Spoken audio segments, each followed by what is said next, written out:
الحمد لله نحمده ونستعينه ونستغفره ونؤمن به ونتوكل عليه ونعوذ بالله من شرور انفسنا ومن سيئات اعمالنا من يهد الله فلا مضل له ومن يضلل فلا هادي له ونشهد ان لا اله الا الله وحده لا شريك له ونشهد ان محمدا عبده ورسوله اما بعد فأعوذ بالله من الشيطان الرجيم بسم الله الرحمن الرحيم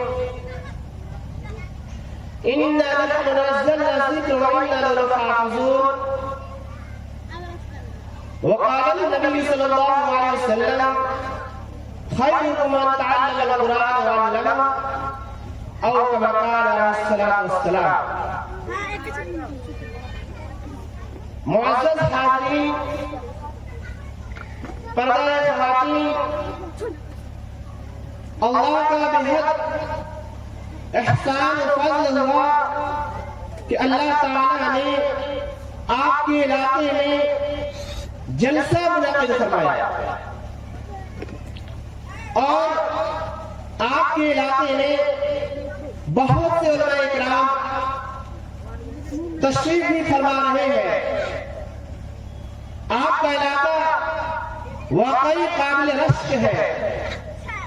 آپ کا علاقہ، آپ کا گاؤں واقعی قابل تعریف کے لائق ہے. یہاں کے نوجوانوں نے اور خاص طور سے مدرسے کے محتمم مولانا عمران صاحب مظاہری نے جلسے کو کامیاب بنانے کے لیے بہت سے جد و جہد کیے ہیں.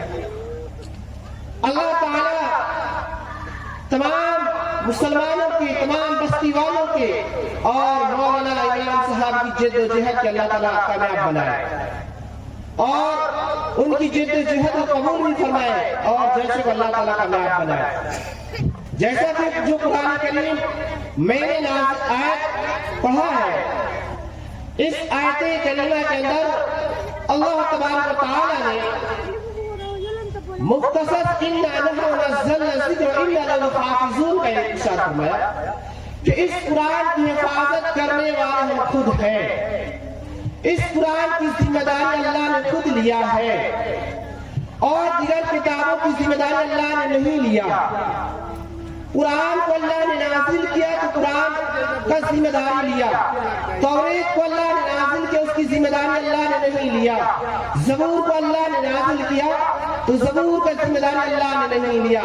انجیل کو اللہ نے نازل کیا، انجیل کا بھی اللہ نے ذمہ داری نہیں لیا. اللہ نے ذمہ داری لیا تو اِنَّا نَحْنُ نَزَّلْنَا الذِّكْرَ وَإِنَّا لَهُ لَحَافِظُونَ کہ ہم اس قرآن کی حفاظت کرنے والے ہیں، ہم اس کی ذمہ داری لیتے ہیں. مسلمانوں، قیامت تک جو ہے زمین میں زلزلے آ جائے، آسمان پھٹنے لگے، جب تک قیامت برپا نہ ہو جائے مسلمانوں میں اس کی حفاظت کی ذمہ داری لے رہا ہوں. اللہ نے کیا کہا؟ اِنَّا نَحْنُ نَزَّلْنَا الذِّكْرَ وَإِنَّا لَهُ لَحَافِظُونَ کہ ہم اس کی حفاظت کرنے والے ہیں، ہم اس کی حفاظت کریں گے کیونکہ اور دوسری کتابوں کی حفاظت ہم نے اس کی ذمہ داری نہیں لی ہے. نازل کرنے والا اللہ ہے، نازل کرنے والا رب العالمین ہے. توریت کو نازل کرنے والا وحدہ لا شریک ہے. قرآن زبور کو نازل کرنے والا خالق کائنات ہے. لیکن کسی بھی کتاب کی ذمہ داری نہیں لیا تو اللہ تعالیٰ نے صرف قرآن مقدس کا ذمہ داری لیا اور اس کی ذمہ داری بہت اونچی ہے. اسی لیے اس کا ایک ایک حرف پڑھنے پر اللہ تعالیٰ نے 22 ثوابوں سے نوازا ہے. ایک ایک حرف ادا کرنے سے 10 نیکیوں کا اللہ نے وعدہ کیا ہے. اور اسی کو ہم رمضان مبارک کے مہینے میں جب تلاش کرتے ہیں، جب پڑھتے ہیں، کھول کر جب قرآن مقدس جب پڑھتے ہیں تو اس کے 10 کے بجائے ہمیں 70 نیکیوں کا اضافہ ہوا کیونکہ اس کی ذمہ داری اللہ نے لیا ہے. اور اسی لیے اس کتاب کا اتنا مقام ہے. تو میرے محترم بزرگوں اور دوستوں، जिस किताब की जिम्मेदारी अल्लाह ने ली हो, समझिए उस किताब का क्या परवाना होगा। उस किताब ये मुसलमानों के लिए हिदायत के लिए आया, हुदल लिल मुत्तकीन। अल्लाह ने मुसलमानों को हिदायत के लिए कुरान मुक़द्दस दिया। तो अब जिस कुरान को अल्लाह ने हिफाजत की जिम्मेदारी ली है, उसी तरीके से तमाम मुसलमानों से, तमाम माँ बहनों की जिम्मेदारी है मुसलमानों की कि हम भी इस कुरान करीम के अपने घरों में तिलावत करें। हम ही क्या करें? अपने घरों में कुरान करीम की तिलावत करें। ऐसा न हो कि जब शब बरात आए तब हम कुरान करीम की तिलावत करें, जब शब बरात आए तो अपने घर वालों को गाँव में मोहल्ले में दावत दे करके बुलाए पढ़ने के लिए नहीं, बल्कि कुरान मुक़द्दस 360 दिन पढ़ने के लिए आया है, न कि एक दिन सिर्फ शब बरात के मौके से और रमजान के शब कदर के मौके से कुरान मुक़द्दस को खोलकर पढ़ने के लिए। कुरान अल्लाह ने मुसलमानों की जिम्मेदारी नहीं दिया है, अल्लाह ने मुसलमानों के हाथ में नहीं थमाया है, और ये मुक़द्दस कलाम है। तो मुक़द्दस नबियों को अल्लाह ने नाज़िल किया, वो मुक़द्दस नबी जनाब मोहम्मद रसूलुल्लाह सल्लल्लाहु अलैहि वसल्लम जो तमाम नबियों के सरदार हैं, अव्वलीन व आखिरीन हैं।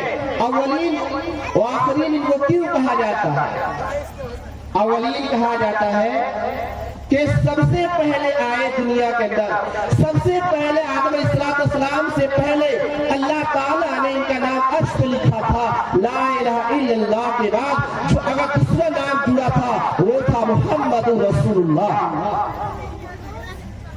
जो दूसरा नाम को अल्लाह ने जोड़ा था वो नाम था मुहम्मद रसूलुल्लाह।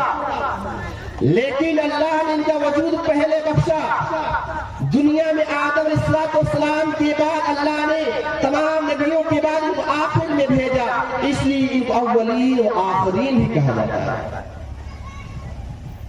तो मेरे मुहतरम बुजुर्गों और दोस्तों, जिस कुरान की जिम्मेदारी अल्लाह रब्बुल इज्जत ने ली हो, वो कुरान बहुत ऊंची किताब है। इसकी हिफाजत हम मुसलमानों को भी करना है, अपने मरते दम तक इस कुरान करीम अपने घरों में जिंदा करना है। शब बरात के मौके से सिर्फ नहीं, शब कदर के मौके से नहीं, बल्कि 365 दिन अपने घरों में इस कुरान करीम के आयत को जिंदा करना है। 365 दिन अपने इस कुरान करीम अपने घरों में रह करके पढ़ना है, ताकि 365 जो कुरान करीम का हक है वो अदा हो। ऐसा न हो कि कुरान करीम को हम ताक में सजा करके रख दें और रमजान के महीने में, शब बरात के महीने में, शब कदर जब आ जाए तो कुरान करीम को खोल लें। तो इसलिए जिस कुरान को अल्लाह ने नाज़िल किया, तो अल्लाह ने पहाड़ों में भी नाज़िल फरमाया। पहाड़ ने इस कुरान को लेने से इनकार कर दिया। इस कुरान की जिम्मेदारी अल्लाह ने कमजोर इंसानों को दिया। जो इंसान सबसे ज्यादा कमजोर है, पहाड़ इंसान से ज्यादा ताकतवर है, वो पहाड़ इंसान कुरान की जिम्मेदारी को, कुरान की बोझ को अपने ऊपर लेने से इनकार कर दिया। अल्लाह ताला ने सबसे कमजोर इंसान अशरफुल मखलूकात जो बनाया, जो सबसे कमजोर इंसानों को बनाया, अल्लाह ने इसी कमजोर इंसानों पर अपने मुकद्दस कलाम को अता किया, जिसकी वजह से अल्लाह ताला ने इसके मकाम को और ऊंचा कर दिया। तो मेरे मुहतरम बुजुर्गों और दोस्तों, आइए कुरान करीम पर जितनी भी बातें की जाए, तो कुरान करीम हमारे लिए शाहिद है। कुरान करीम हमारे लिए खोला हुआ चैलेंज है मुसलमानों के लिए, माँ बहनों के लिए। कुरान हम लोगों की हिदायत की किताब है। कुरान हम लोग सीधा रास्ता दिखाने वाला है। और दूसरी किताब हम पढ़ते हैं, उस किताब को पढ़ेंगे, आज पढ़ेंगे, 10 दिन के बाद उस किताब को भूल जाएंगे।